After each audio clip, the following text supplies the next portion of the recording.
नमस्कार, ताजा खबरों के साथ मैं हूं सुखवीर। आप देख रहे हैं आपका अपना चैनल भिवानी हलचल। और आज की खबरें इस प्रकार से।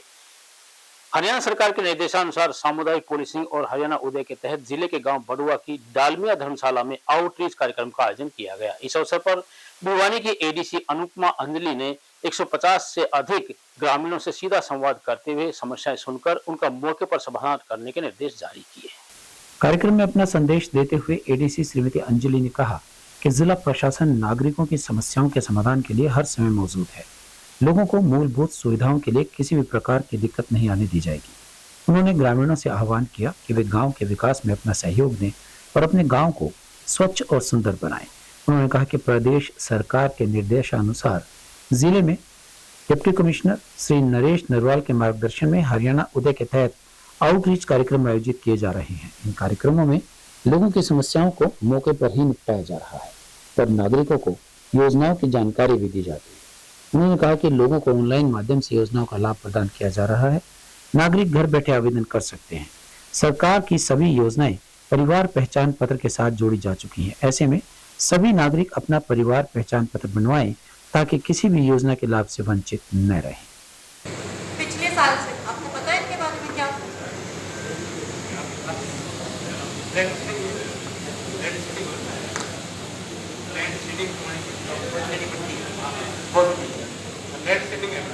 हाँ? अच्छा, करवाई नहीं है? हाँ। चलिए इनको बुला लीजिए ऑफिस में, इनसे मिल लीजिएगा, ठीक है? जो भी कागजात चाहिए इनको दे दीजिए, आपका काम होगा।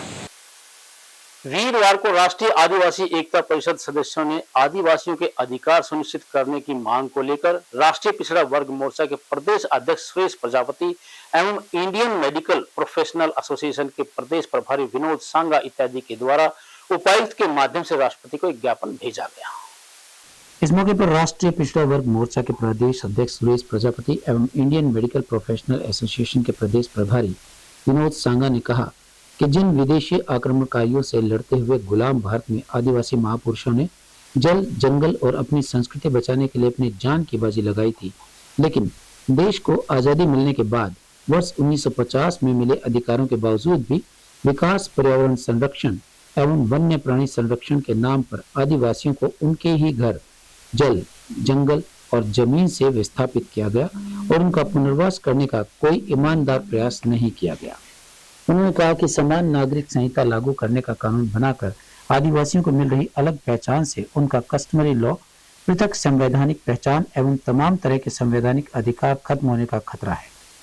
आदिवासियों को जल, जंगल व जमीन से विस्थापित कर एवं उनकी रोजी रोटी छीनने का षड्यंत्र के विरोध में आदिवासियों के अस्तित्व को खतरे में डालने वाले बिल जो संसद में पारित हुए, उनके विरोध में, आदिवासियों पर किए जा रहे अत्याचार के विरोध में, आजादी के 75 वर्षों बाद भी आदिवासियों को गांवों को रेवेन्यू विलेज का दर्जा न दिए जाने के विरोध में, जंगलों का नाजीकरण कर आदिवासी बहुल इलाकों में घुसपैठ कर अनुसूचित क्षेत्रों को खत्म करने की साजिश के विरोध में सहित अन्य मांगों को लेकर उपायुक्त के माध्यम से महामहिम राष्ट्रपति के नाम ज्ञापन सौंपा गया।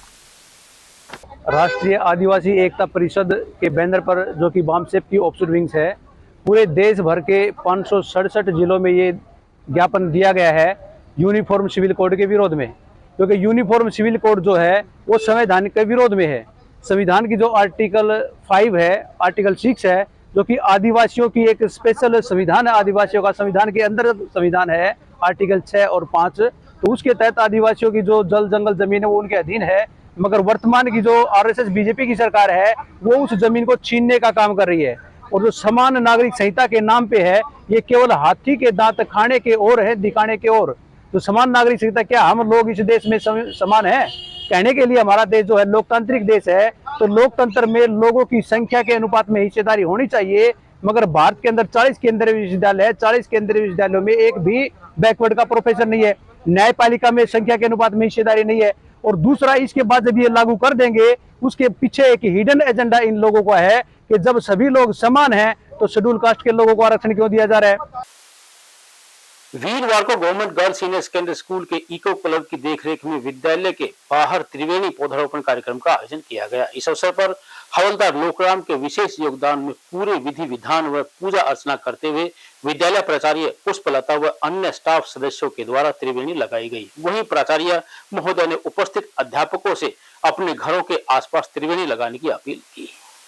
राजकीय कन्या वरिष्ठ माध्यमिक विद्यालय में इको क्लब की देखरेख में किए गए त्रिवेणी पौधारोपण में हवलदार लोकराम नेहरा का विशेष योगदान रहा, जिन्होंने पूरे विधि विधान एवं पूजा अर्चना के साथ त्रिवेणी पौधारोपण में सहयोग किया। विद्यालय के बाहर नीम, पीपल एवं बरगद के वृक्ष को लगाकर ट्री गार्ड भी लगाया गया ताकि इन पौधों का संरक्षण और संभाल भी की जा सके। साथ ही साथ विद्यालय इस त्रिवेणी के देखभाल एवं संरक्षण की जिम्मेवारी विद्यालय परिवार द्वारा ली गई। इस अवसर पर बोलते हुए विद्यालय प्राचार्य का कहना था कि वातावरण संरक्षण की जिम्मेवारी हम सब की है और हम सभी को इसमें अतुल्य योगदान देना चाहिए ताकि इस धारा को हरी भरी बनाया जा सके और पेड़ पौधों के सहारे हम अपना जीवन यापन अच्छे से कर सके। गौरतलब है कि त्रिवेणी बाबा के मार्गदर्शन में हवलदार लोकराम प्रतिदिन एक त्रिवेणी लगाने का संकल्प लेकर निकलते हैं और इस संकल्प को पूरा करते हुए अब तक लगभग 1000 त्रिवेणी लगा चुके हैं और इसके अलावा हजारों की संख्या में पौधारोपण भी किया है और भविष्य में इस कल्याणकारी कार्य को अनवरत करते रहेंगे। इस अवसर पर विद्यालय स्टाफ मेंबर्स और अनेक बच्चे भी उपस्थित रहे। आज राजकीय कन्या वरिष्ठ माध्यमिक विद्यालय द्वारा वृक्षारोपण कार्यक्रम किया गया और शिक्षा विभाग की तरफ से आदेश भी जारी हो रखे हैं। उनकी अनुपालना में इको क्लब और समस्त विद्यालय स्टाफ और बच्चे मिलकर जो है एक त्रिवेणी का पौधारोपण किया गया और उस त्रिवेणी का रख रखाव रखने के लिए बच्चों ने शपथ भी ली और स्टाफ भी जो है उसकी देखभाल करेंगे। और ये जो महीना है जुलाई का, बरसात का महीना है, इसमें वृक्ष या पेड़ पौधे अच्छी तरीके से रह सकते हैं, जीवित रह सकते हैं, उनको अच्छे से बड़ा किया जा सकता है। और हम लोग शपथ लेते हैं, बच्चे शपथ लेते हैं कि सभी ज़्यादा से ज़्यादा जो है अपने घरों में आसपास और हम अपने विद्यालय प्रांगण में भी पौधारोपण करेंगे। और इस अवसर पर श्री लोकपाल नेहरा जी, लोकराम नेहरा जी, जो कि पुलिस विभाग में है। स्थानीय दादरी गेट निवासी अनिल बड़गुजर अपनी मृतक बेटी रेनू को न्याय दिलाने की मांग को लेकर सर्व समाज के साथ वीरवार को पुलिस अधीक्षक नरेंद्र बिजारणिया से मिलने उनके कार्यालय पहुंचे। अपनी मुलाकात में उन्होंने कहा कि घटना के 2 महीने बीतने के बावजूद व प्रशासन को ज्ञापन सौंपने के बाद भी आरोपी खुले में घूम रहे हैं। इस बारे में अनिल बड़गुजर ने बताया कि उसकी बेटी को मरे हुए लगभग 2 महीने का समय हो चुका है, लेकिन अभी तक आरोपित खुलेआम घूम रहे हैं। उन्होंने अनेक बार जिला प्रशासन को मांग पत्र दिया है और स्थानीय जैन चौक पुलिस चौकी में भी शिकायत देने के बाद कोई कार्रवाई अमल में नहीं लाई गई। उन्होंने बताया कि उसकी बेटी ने मरने से पहले एक सुसाइड नोट भी लिखा है, जिसकी कॉपी चौकी व पुलिस अधीक्षक को दी गई। उनकी मृतक बेटी रेनू की शादी 16 फरवरी 2021 को अम्बाला निवासी बिजली विभाग में एसडीओ के पद पर कार्यरत दीपक पुत्र गीताराम के साथ बड़ी धूमधाम से की गई थी। उन्होंने बताया कि शादी के 2 महीने बाद ही ससुराल पक्ष के लोग उसकी बेटी को तरह तरह की यातनाएं देने और दहेज के लिए हर प्रकार से उत्पीड़ित करने लगे। उनकी बेटी को मानसिक तौर पर प्रताड़ित करने के कारण और ड्यूटी के समय उसकी बेटी के स्कूल में अपनी मां को ले जाकर स्टाफ के सामने बेटी को अपमानित व बेइज्जती करने के कारण उनकी बेटी ने आत्महत्या कर ली, जिसके चलते 14 मई को उनकी बेटी ने अपनी जीवन लीला समाप्त की। पुलिस अधीक्षक ने विश्वास दिलाया कि आरोपित को जल्द से जल्द गिरफ्तार किया जाएगा और उनके खिलाफ कड़ी से कड़ी कानूनी कार्रवाई अमल में लाई जाएगी। दादरी गेट की हमारी रेनू बिटिया थी, वो जो लेक्चरर लगी हुई थी, और उनका कोई मतलब सुसाइड नोट मिला कि वो उनके ससुराल वालों की परेशानी की वजह से उसने सुसाइड किया। और इस बारे में कल एक हमारी पंचायत हुई थी, वो सभी सर्व समाज की पंचायत हुई और पंचायत के अंदर 15 आदमियों की कमेटी बनी थी और कमेटी ने ये निर्णय लिया कि भी हम एक बार एसपी साहब से मिले, क्योंकि लोगों में रोष था भी, काफ़ी दिन हो गए भी उसका कोई कार्रवाई नहीं हो रही थी। लेकिन हमने ये अच्छा समझा भी पहले हम कमेटी के लोग एक बार एसपी साहब से मिलें और उससे सारी बातें करें। और आज कमेटी के लोग सारे एसपी साहब से मिले और एसपी साहब ने हमें बहुत अच्छी तरह से डील किया है और कम से कम हमारे को 20-25 मिनट हम बैठे सारी बातें उन्होंने सुनी है। और डीएसपी रमेश कुमार जी को बुला के उन्होंने सारी चीज़ें भी, जैसे हमारे बिटिया का जो मोबाइल है या हमारे पास बिटिया की हैंड राइटिंग के जो भजन लिखे हुए हैं, वो सारी चीज़ें इन्होंने मंगा के इन्होंने तुरंत ये कहा कि हमें कोई भी चीज़ ऐसी मिल गई छोटी मोटी भी जिससे हमारे को सबूत के तौर पे हम कामयाब हो गए हासिल करने में, तो तुरंत उसकी गिरफ्तारी करेंगे। वो जो सुसाइड करी थी उसने, उसका आज एक सुसाइड नोट मिला था और एसपी साहब ने वो प्रूफ लिए हैं। और एसपी साहब ने हमारी को कल सारा पूरा समाज की मीटिंग बावड़ी गेट पे शिव धर्मशाला में बैठी थी, उसके अंदर हमारी 21 आदमियों की कमेटी बनी थी। और कमेटी बनने के बाद ये फैसला आया था कि हम पहला सबसे पहला एसपी साहब से मिले। तो आज एसपी साहब से मिले, एसपी साहब ने सारी चीज़ें का है उस चीज़ की कार्रवाई चालू कर दी है। और एसपी साहब ने कह दिया कि मैं जल्दी जल्दी उसको गिरफ्तार करूँगा और जितना भी उसका जो फ़ोन की रिकॉर्ड है वो सारा प्रूफ मांगा गया है। पर्यावरण संरक्षण की दिशा में पालेराम चैरिटेबल ट्रस्ट व गुप्तचर विभाग के द्वारा संयुक्त रूप से स्थानीय लठियावाला जोहड़ पर त्रिवेणी रोपित अभियान चलाया गया। इस अवसर पर ट्रस्ट के पदाधिकारी सुरेंद्र सभरवाल ने पृथ्वी को खूबसूरती प्रदान करने के लिए प्रत्येक व्यक्ति से पौधारोपण का फर्ज निभाने का अपील की। पेड़ पौधों की कमी से लगातार पर्यावरण का संतुलन बिगड़ रहा है, जिससे एक तरह जहां समय पर बारिश न होने से प्रत्येक व्यक्ति दुखी है, तो वहीं दूसरी तरफ रोजाना नई बीमारियां जन्म ले रही हैं। इसीलिए पर्यावरण का संतुलन बनाए रखने के लिए पौधारोपण बहुत जरूरी है। पर्यावरण के संरक्षण के साथ साथ हमें बेजुबान जानवरों को बचाने के अभियान पर भी जोर देना होगा। पृथ्वी की खूबसूरती बनाए रखने में प्रत्येक व्यक्ति का यह फर्ज बनता है कि वे पर्यावरण व पशु पक्षियों के संरक्षण की दिशा में कार्य करते हुए अपनी अहम भूमिका निभाएं। यह बात पालेराम चैरिटेबल ट्रस्ट के संस्थापक सुरेंद्र सभरवाल ने गुप्तचर विभाग के इंचार्ज सुनील के जन्मदिन के उपलक्ष्य में बुधवार को स्थानीय लठियावाला जोहड़ पर नीम, पीपल व बरगद की त्रिवेणी रोपित कर और पक्षियों के पानी के सिकोरे रख पर्यावरण एवं पशु पक्षियों के संरक्षण के अभियान का श्री गणेश करते हुए कही। इस दौरान उन्होंने कहा कि इस त्रिवेणी की जिम्मेवारी गुप्तचर विभाग के इंचार्ज सुनील को सौंपी गई है ताकि इसका संरक्षण कर वृक्ष बनाया जा सके। सभरवाल ने कहा कि पौधारोपण का अभियान मानसून के मौसम में जारी रहेगा ताकि ज्यादा से ज्यादा पौधे रोपित किए जा सके। आज जो त्रिवेणी में लगाई है वो मेरे जन्मदिन पे लगाई गई है। उसके अलावा हमने पानी के कसूरे रखे हैं। Paleram charitable trust, same flying और सीआईडी एक मिलके का अभियान चलाया हमने कि हर जहाँ पे सरकारी ज़मीन है जहाँ में पौधा लगा सकते हैं वहाँ पौधा लगाएं। और जिसका भी जन्मदिन है या एनिवर्सरी है या कोई और खुशी का मौका है, आपको लगता है मुझे खुशी मिल रही है, तो मैं सभी से एक रिक्वेस्ट करना चाहता हूँ कि उस उपलक्ष्य में एक पौधा लगाएं। पौधा ना लगाएं बल्कि उसकी देख रेख रखें कि ये मैंने पौधा लगाया है कि मैं इस बच्चे की तरह देख रखूँ, समय पर पानी दिया जाए, समय पर देखा जाए, क्योंकि भविष्य हमारा इन पौधों पर ही निर्भर है। इसलिए हमारी तो शुरू से ही एक ये मुहिम थी कि हम पौधे लगाए। हमारे कार्यालय में हमने काफ़ी पौधे लगाए हैं, वहाँ पर इतनी जगह नहीं है कि हम पौधे लगा सकें। और इसके हमने एक नेक्स्ट कदम उठाया है कि हम जहाँ पे जगह दिखे और हम उसको अच्छी तरह से पाल सकें, वहाँ पर हमने पौधे लगाने शुरू कर दिए हैं और पानी की कसूर रखने शुरू कर दिए हैं। और जैसे ट्रस्ट हैं हमारे, पालेराम ट्रस्ट हैं और भी जैसे NGO हैं, तो वो सभी अगर ये मुहिम रखेंगे तो हमारा पर्यावरण बहुत स्वस्थ रहेगा, अच्छा रहेगा। ट्रस्ट की तरफ से गुप्तचर विभाग के व CM फ्लाइंग के साथ मिल करके आज हमने यहाँ पर पौधारोपण का प्रोग्राम किया है। गुप्तचर विभाग के सुनील कुमार जी को जन्म दिवस की बहुत बहुत बधाइयाँ। मैं सभी से रिक्वेस्ट करता हूँ कि सभी को पौधे ज़रूर लगाने चाहिए, पर्यावरण का संरक्षण भी करना चाहिए।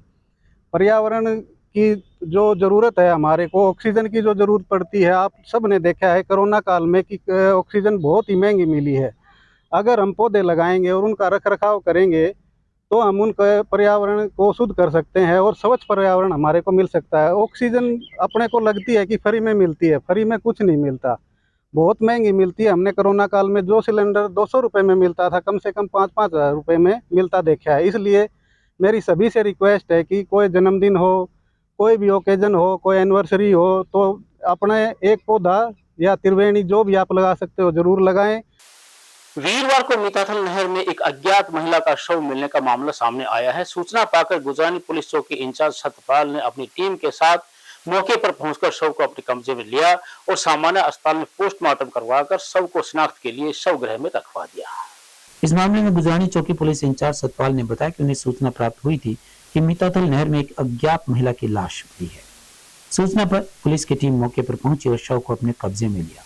डेड बॉडी को पोस्टमार्टम के लिए चौधरी बंसीलाल सामान्य अस्पताल में लाया गया, जहां उसके शव को रखवा दिया गया है।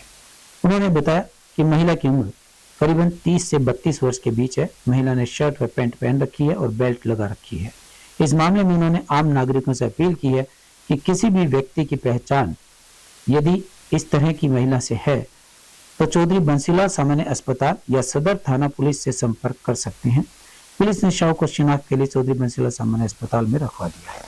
कल रात्रि को एक सूचना मिली थी भाई 112 के माध्यम से भाई मीताथल नहर के अंदर एक डेड बॉडी आई हुई है, तो उसको रात को निकाला गया, डेड हाउस रखा गया। तो उसका इंजेक्शन किया तो डेड बॉडी लेडीज की है, जिसकी उम्र करीब 30-32 साल है और नीले रंग की शर्ट पहने हुए है और खाकी रंग की पैंट पहने हुए और बेल्ट लगाए हुए। और पहचान का ऐसा कोई हमारे को नहीं मिला है भाई, इसका कोई नाम लिखा है क्या हो। डेड बॉडी गड़ी छड़ी है, बाद पोस्टमार्टम जो कार्रवाई को मिलाई जाएगी। शनाख्त के लिए 72 घंटे तक जीएच भिवानी रखी गई है। यदि किसी नामजन की कोई सूचना गुमशुदगी रिपोर्ट दर्ज करी आई हो, कोई मुकदमा दर्ज हो, तो संपर्क जीएच भिवानी से, सदर भिवानी से, गुजरानी चौकी इंचार्ज से और भिवानी से एसपी कार्यालय संपर्क किया जाए। भिवानी सदर थाना क्षेत्र के एक गांव की 10वीं कक्षा की छात्रा ने फांसी लगाकर अपनी जीवन लीला समाप्त कर ली। मृतका के परिजनों ने अन्य गांव के लड़के पर उनकी लड़की को परेशान करने का आरोप लगाते हुए प्रशासन से मामले में न्याय करने की मांग की है। परिजनों के अनुसार एक गांव का ही लड़का और दूसरा साथ लगते गांव का है, जो फोन कॉल करके बार बार लड़की को परेशान करते थे। लड़की के पिता मजदूरी करते हैं। परेशान युवती ने यह कदम तब उठाया जब घर पर कोई नहीं था। उन्होंने प्रशासन से न्याय की गुहार लगाई है। वहीं सदर थाना एसएचओ ने बताया कि एक लड़की द्वारा आत्महत्या करने का मामला सामने आया है, जिसमें परिजनों के बयान के आधार पर मामला दर्ज कर जांच की जा रही है। जो भी दोषी होगा उसके खिलाफ नियमानुसार कार्रवाई की जाएगी। सुनील नाम है सर मेरा, गाँव निमड़ी वाली धानक जाति से। मैं लड़की का ताऊ हूँ। भाई मजदूरी करता है माणकावास, ये काम पर जो था सभी कोई घर पर नहीं था जी। लड़की फांसी खा गई। भाई कई बार भाई ने बताया मेरे तो हरकत कर रहे हैं। एक लंद काम का लड़का है, एक पलादगढ़ का है, वो फोन फान गुड़िया दौड़ कराया करते, उनकी धमकी से डरा के गुड़िया फांसी खा गई। 15-16 साल की लड़की है जी। उसके 10वीं में वो बड़ा फोन है उसके पास, वो था, उस पर नंबर भी आए हुए हैं। और अदर में एक भाई की घरवाली है, उसके फोन पर फोन आया और वो उसने बताइए मारते देख कि उसको बोला कि भाई वो उनके घर बात करवा दे। भाई का लड़का नाम लिया, वहाँ से आपका नंबर लिया है। फिर वो क्वाड खोल के देखी उनको, भाई बोला हुआ तो कहना ये तो फांसी खा रही है, नो इसको ऊपर उठा दे। ये इतना बाद में भाईचारा आ गया। ये बात है, उसकी कॉल रिकॉर्डिंग भी है जी हमारे पास। मेरा नाम आनंद है जी, मैं गाँव नीमलीवाड़ी से हूँ, दानक समाज से। मेरी प्रशासन से यही मांग है जी, मेरी बेटी को न्याय चाहिए। मेरी एक ही बेटी थी, जो परेशान करता था मेरी बेटी को, उस लड़के को पकड़ा जाए, अगली सजा होनी चाहिए। कल इतला मिली थी हमारे इलाके जो थाना सदर इलाका है, उसमें कोई लड़की ने ना दाखिल हुई थी, वो एक्सपायर हो गई थी फांसी लगा के। तो उस आधार पर हमने कार्रवाई कर दी। 2 लड़कों का नाम दिया है परेशान करने के लिए। उस आधार पर उनके पेरेंट्स के बयान लिख के और कार्रवाई करते हैं। उसमें एफआईआर के हिसाब से तो कह रहे फोन फान का कुछ जिक्र किया उन्होंने, मेरे फोन पे परेशान करने के लिए करता था। और बाकी तो आगे तफ्तीश में जो सामने आए वो। वीरवार को हरियाणा प्रदेश कांग्रेस कमेटी के वरिष्ठ नेता व हरियाणा व्यापार मंडल के महासचिव डॉक्टर पवन बुआनीवाला ने 9 जुलाई को भिवानी में होने वाली विपक्ष आपके समक्ष रैली को लेकर प्रेस वार्ता को संबोधित किया। इस अवसर पर उन्होंने बताया कि केवल कांग्रेस पार्टी ही जनता को वर्तमान सरकार द्वारा पैदा की गई महंगाई, बेरोजगारी व भ्रष्टाचार की दलदल से बाहर निकाल सकती है। डॉक्टर पवन बोनीवाला ने कहा कि चौधरी भूपेंद्र सिंह हुड्डा के नेतृत्व में हरियाणा में कांग्रेस पार्टी की सरकार आने पर व्यापारी वर्ग के हित के लिए अनेकों कार्य किए जाएंगे। उन्होंने कहा कि विपक्ष आपके समक्ष इस रैली में पूर्व मुख्यमंत्री चौधरी भूपेंद्र सिंह हुड्डा से व्यापारी वर्ग के लिए भिवानी लोहारू रेल लाइन का निर्माण करवाने की मांग रखी जाएगी। उन्होंने कहा कि जितने बजट में रोहतक से Hansi via Maham railway line का निर्माण हुआ है, उससे भी आधी लागत में भिवानी लोहारू रेल लाइन का निर्माण हो सकता है। इस रेल लाइन का निर्माण होने पर राजस्थान आने जाने के लिए व्यापारी वर्ग को काफी राहत मिलेगी। लोक विकास मंच एक बहुत बड़ी सामाजिक संस्था है जिसके अंदर भाजपा, जजपा, कोई भी किसी भी कैटेगरी के हमारे साथी हैं, वे सब के सब जो आज हरियाणा में कांग्रेस की आंधी चली हुई है और कांग्रेस की नीतियों से प्रभावित होके वे कांग्रेस ज्वाइन कर रहे हैं, ये सब मेरे साथी हैं। मैं उनका हार्दिक अभिनंदन और स्वागत करता हूं। तो सबसे पहले जो मेरे साथी जो आज बीजेपी, जेजेपी, अन्य आम पार्टी के, उनको छोड़ के और मेरे साथ मेरे नेतृत्व में वे आज कांग्रेस ज्वाइन करते हैं और जो कि हुड्डा साहब के उन्होंने आस्था व्यक्त की है, मैं उनका हार्दिक आभार व्यक्त करता हूं और उनको विश्वास भी दिलाता हूं कि कांग्रेस पार्टी में आने पर उनका पूरा मान और सम्मान होगा। मैं उनको फटका पड़ा के सबसे पहले उनका हार्दिक अभिनंदन और स्वागत करता हूं। फाइटर फैमिली से हूँ। मेरे नाना पंडित जवाहरलाल नेहरू, गांधी जी और पंडित नेकीराम की आवाज़ से इस देश की स्वतंत्रता सेनानी की जंग के अंदर जंग आज़ादी में कूदे थे। उन्हें बहुत सी यातनाएं सहनी पड़ी और हमारे से बड़ा कोई भी कांग्रेस का सिपाही नहीं हो सकता। और आपने हमें सड़कों पे देखा है, आप मेरे पुराने पत्रकार साथी हैं, सारे साथी अच्छी तरह जाए, हम संघर्षशील साथी हैं, जनता की आवाज़ को उठाते रहते हैं हमेशा। कई मंचों से, संघर्ष समिति की तरफ से, व्यापार मंडल की तरफ से, जहाँ भी, मगर आज क्योंकि मैं कर्मचारी नेता रहा हूँ, मजदूर नेता रहा हूँ, किसान फील्ड में कामयाब है। कर्मचारियों के लिए और मजदूरों के लिए आज आटे पर टैक्स है, दूध पर टैक्स है, दही पर टैक्स है, दालों पर टैक्स है। मेरे ख्याल अंग्रेजों ने भी ये टैक्स नहीं लगाया जो ये सरकार ने इन पर टैक्स लगाया खाने पीने की चीजों के ऊपर। आज की खबरों में बस इतना ही। अब मुझे दीजिए इजाजत। देखते रहिए आपका अपना चैनल भिवानी हलचल।